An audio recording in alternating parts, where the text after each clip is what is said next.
The major key to your better future is you. This is a good phrase just to glance at, to keep in mind as you're putting the day together.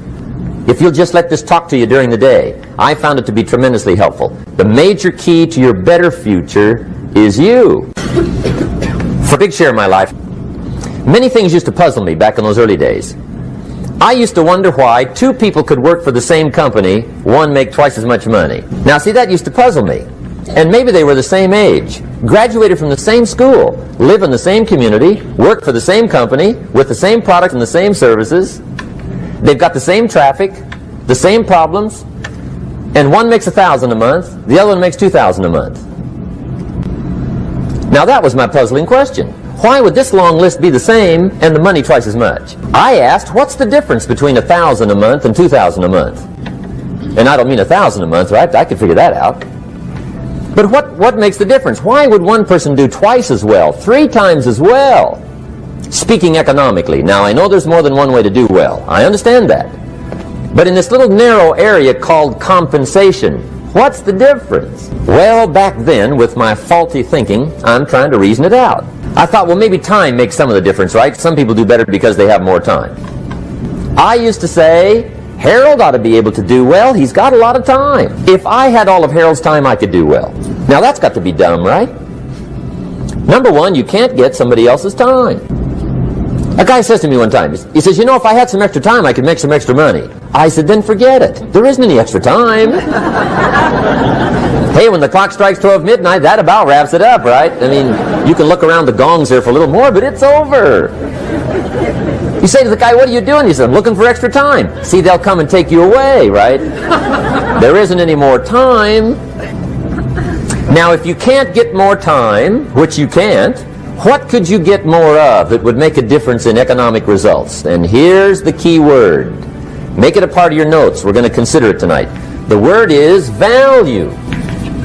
And I have a little phrase for your notes. Value makes the difference in results. Value makes the difference. You can't get more time, but you can create more value. Everybody should learn it from the time they're old enough to understand what a dollar means, how to earn one, how to get one, how to keep one, what to do with it. We primarily get paid for value. Bringing value to the marketplace, that's how you get paid. You don't get paid for the time. I know it takes time to bring value to the marketplace, but you get paid for the value, not the time. Now, since that's true, here's one of the key questions of the evening. Is it possible to become twice as valuable at the marketplace and make twice as much money in the same time? Could you become 3 times as valuable? Make 3 times as much money in the same time? Is that possible? The answer is yes, if. And it's always if, right? Life is known as the big if. Harry Truman once said, life is iffy. How true. And here's the big if we're going to consider it tonight. It's possible to do much better at the marketplace if you go to work primarily on yourself. Learning to work primarily on yourself. People have asked me for the last 24 years, how do you develop an above-average income? And the answer is, become an above-average person. Develop an above-average handshake. Some people want to be successful. They don't even work on their handshake. As easy as that would be to start on. They let it slide. They don't understand. Develop an above-average smile. Develop an above-average excitement. Develop an above-average interest in other people. Develop an above-average intensity to win. See, that'll change everything. Probably one of the most frustrating experiences in life is looking for an above-average job with above-average pay without becoming an above-average person. It's called frustration. And Mr. Shelf gave me probably the greatest clue he gave me when I first met him. He said, Jim, if you want to be wealthy and happy the rest of your life, just learn this.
lesson well. He said, learn to work harder on yourself than you do on your job. He said, Mr. Rohn, I've got the answer for you if you will listen carefully. And listen carefully I did that day and for the next 5 years. If somebody's wealthy and happy, you gotta listen. He said, Jim, I've only known you a short time. But he said, it's already my honest opinion that for things to change for you, you've got to change. For things to change for you, you've got to change. Otherwise, it isn't going to change. Before I met Mr. Shove, I used to say, I sure hope things will change. Right? That seemed to be my only hope. If it isn't going to change, I'm in serious trouble. And then I discovered it isn't going to change, so I'm in serious trouble. See, I can tell you what the 80s are going to be like. You have dropped into the right place. I did a seminar one time for Standard Oil executives and management in Honolulu. And we're having a conference one day on this big conference table. And one of them said to Mr. Rohn, you know some fairly important people halfway around the world. What do you think the 80s are going to be like? I said, gentlemen, I do know the right people. I can tell you. So they all listened very carefully. And I said, gentlemen, based on my wide experience, I can really honestly say to you, in my opinion, in the 80s, it's going to be about like it's always been. Aren't you glad you came? That's inside. I don't pass that around just everywhere. I said that to make a point, but I also said it because it's accurate. It's going to be about like it's always been.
It isn't going to change. The tide comes in and then what? It goes out. For 6,500 years that we know of, recorded history, and probably long before that. So it is not going to change. It gets light and then what? It turns dark. 6,500 years. See, it's not likely to change. And we're not to be startled by that. And if the sun goes down, the guy says, what's happened, what's happened? It means he hasn't been here long, I guess, right? It always goes down about this time. The guy says, well, I don't like that arrangement. Well, you got to talk to somebody besides me, right? It gets light, then it turns dark. In rotation, the next season after fall is what? Winter. Pray tell, how often does winter follow fall? Every year regularly for the last 6,500 that we know of. See, it is not going to change. Now, some winters are long, and some are short, and some are hard, and some are easy, but they always come right after falls. It isn't going to change. Sometimes you can figure it out, sometimes there's no way to figure it out. Sometimes it goes well. Sometimes it gets in a knot. Sometimes it sails along. Sometimes it gets in reverse. See, that's not going to change. The last 6,000 years reads like this. Opportunity mixed with difficulty. That's how it reads. It isn't going to change. The man says, well, if it isn't going to change, how will my life ever change? Answer, when you change. And whether I'm talking to high school kids or business executives, my message is always the same. And it goes like this. The only way it gets better for you is when you get better. We teach. Some people don't do well because they major in minor things. You've got to be on the lookout. At the end of every week, every month, you've got to check, make sure you're not spending major time on minor things. We go through that whole series. Majors and minors. Life and business is like the changing seasons. One of the best ways to describe life, it's like the seasons. Frank Sinatra sings, life is like the seasons. Now here's the second phrase. Very important. You cannot change the seasons, but you can change yourself. You can't change the seasons, but you can change yourself. And see, that's how life gets better for you, not by chance, but by change.